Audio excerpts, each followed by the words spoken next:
عوام کو خیبر پختونخوا کے شناختی کارڈ جس کے ساتھ ہیں ان کو فری صحت دے رہے ہیں، جو پنجاب میں عمران خان صاحب کی حکومت میں شروع تھا لیکن بدقسمتی سے اب وہ بند ہے، تو وہ مفت صحت نہیں دے رہے ہیں اور ہم الحمدللہ دے رہے ہیں۔ جو ہمارے ایک دوست نے یہاں پر نیوٹریشن اینڈ سٹنٹنگ ایشو انہوں نے کہا،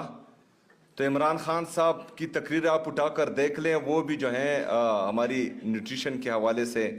کافی سیریس تھے، تو انشاءاللہ تعالیٰ نیکسٹ ای ڈی پی میں ان کو جو ہیں ہم ایلوکیشن زیادہ کریں گے اور اس کو مزید آگے لے کے جائیں گے۔ یہ آج کا جو کانفرنس ہے پریونشن کا، تو ہم نے تو بچپن سے یہی سنا ہے کہ prevention is better than cure, ہماری جو ہیں پرہیز علاج سے بہتر ہے، لیکن بدقسمتی سے پرہیز ہی ہم سے نہیں ہوتا۔ خوراک میں تو چھوڑے، نظام میں بھی ہم سے پرہیز نہیں ہوتا۔ ایک بندے کا کام ہے کہ وہ اس گیٹ پہ چوکیداری کرے اور یہاں پر جو ہے وہ پھر آ جاتے ہیں اور اس ہسپتال کی نظام میں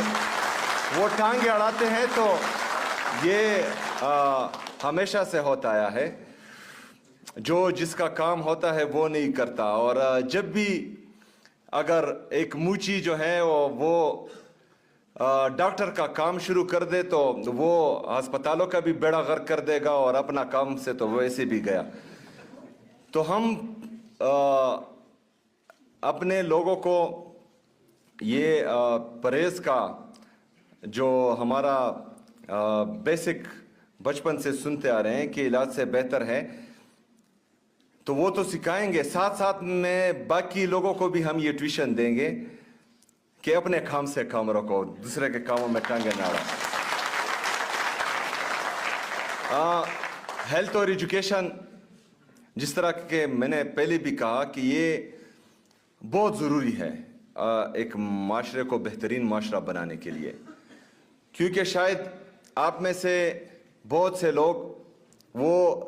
تانا یا کچہری نہیں گئے ہوں گے، لیکن آپ میں سے سب کے سب جو ہیں وہ اسکول اور ہسپتال گئے ہوں گے۔ باقی چیزیں جو ہیں، جو گورنمنٹ کی پریارٹیز ہیں، وہ ساتھ ساتھ چلتی رہیں گی، لیکن ایجوکیشن اور ہیلتھ اس کے ساتھ ہماری عوام جو ہیں وہ ڈائریکٹلی منسلک ہیں۔ ہمارا ٹیچر میری عوام کا مستقبل سنوارتا ہے، اور میری